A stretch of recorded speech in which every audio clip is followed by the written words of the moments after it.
m'identifie comme créole, créole Vraiment, louisianais. c'est la culture africaine. Je suis 15 ans, ça existe avec les élèves d'immersion.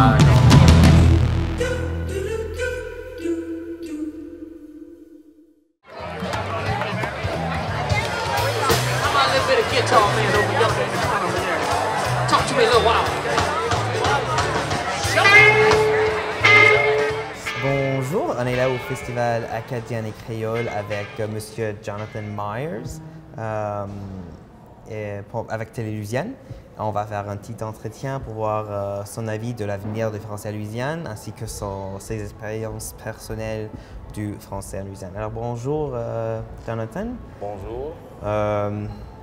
Qu'est-ce que c'est le français pour vous? Enfin, le français en Louisiane. Le français en Louisiane, pour moi, c'est quelque chose qui me donne l'identité, aussi les autres mondes, tu vois.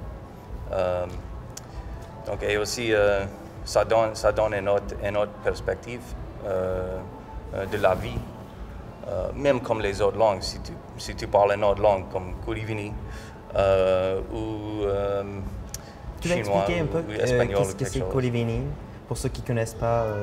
Le Kourivini, ça c'est créole louisianais. C'est une langue qui a été créée entre les esclaves et les Français. Et donc, les esclaves, ils entendaient le français, ok, tu vois, sur les plantations. Et puis, je crois qu'ils ont créé leur propre langue avec ça, en utilisant le lexicon et la grammaire d'une langue d'Afrique.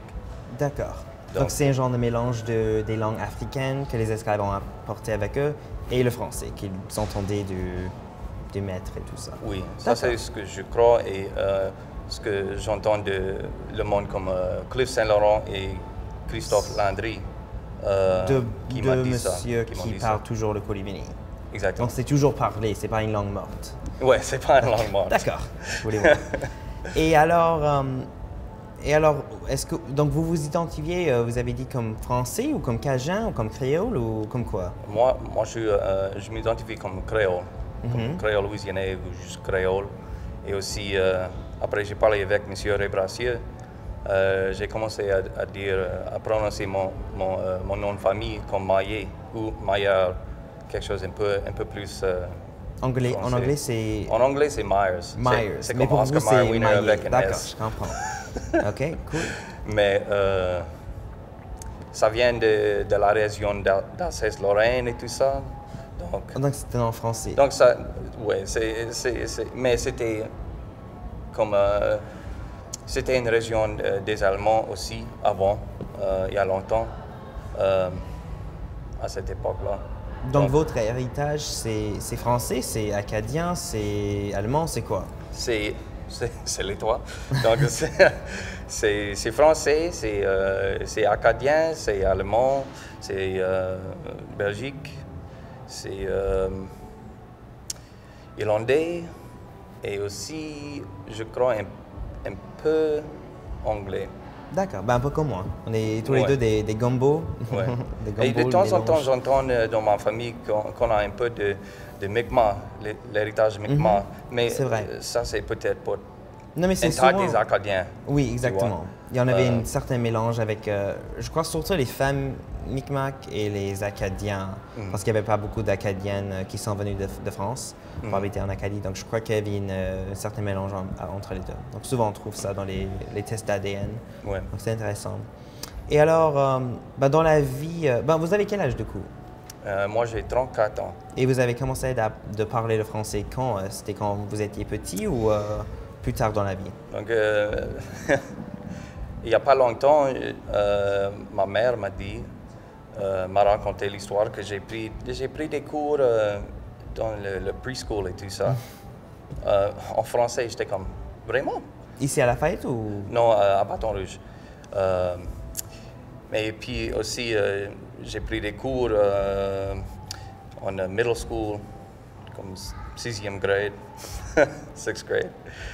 Et puis, mais vraiment, c'était comme 3 ans. Il y a 3 ans, j'ai vraiment commencé à parler D'accord.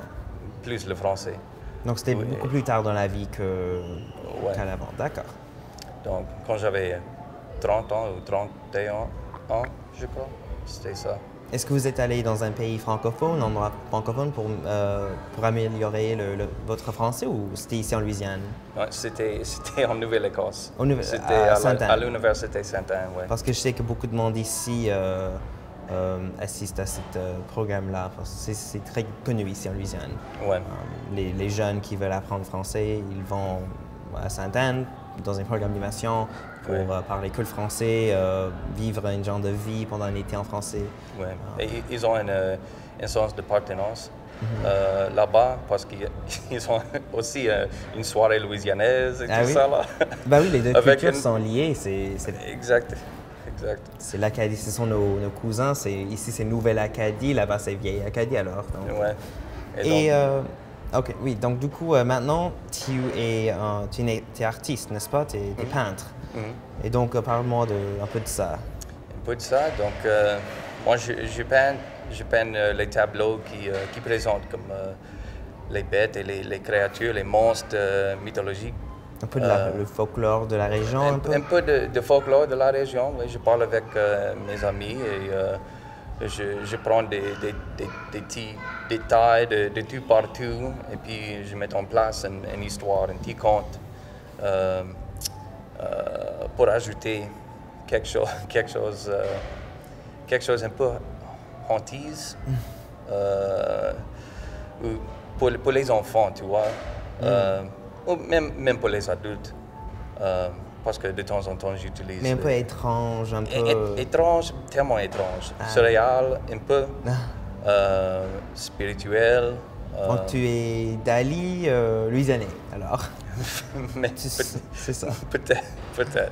Et où est-ce qu'on peut voir vos tableaux, votre travail? Où est-ce qu'on peut voir ça? Tu peux voir ça sur mon site web, c'est jonathanmaillet.com ou à la galerie Otto Roger.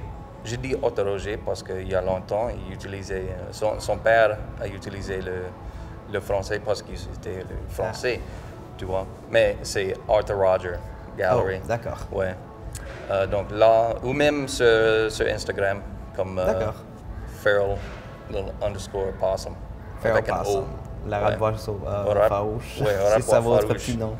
Et est-ce que vous avez un genre de livre où on peut voir ça? Ou, Oui, je viens de publier un catalogue qui s'appelle Mythologie louisianaise. C'était une exposition sur laquelle j'ai travaillé comme le commissaire de cette exposition. Et puis, la plupart des textes là étaient écrits par Beverly Mattern. Et donc, elle vient de la paroisse de Saint-Jacques. Et puis, les textes étaient aussi traduits en Coribini par Cliff Saint-Laurent. Donc, c'était une grande chose. C'était génial, cette expo-là. Bah, c'est cool. Ouais, vraiment, c'était vraiment sympa de vous parler de tout ça, Jonathan. Merci d'être venu. Ici, au Festival acadien créole, on est Télé Louisiane. Bonne journée. Bonne journée.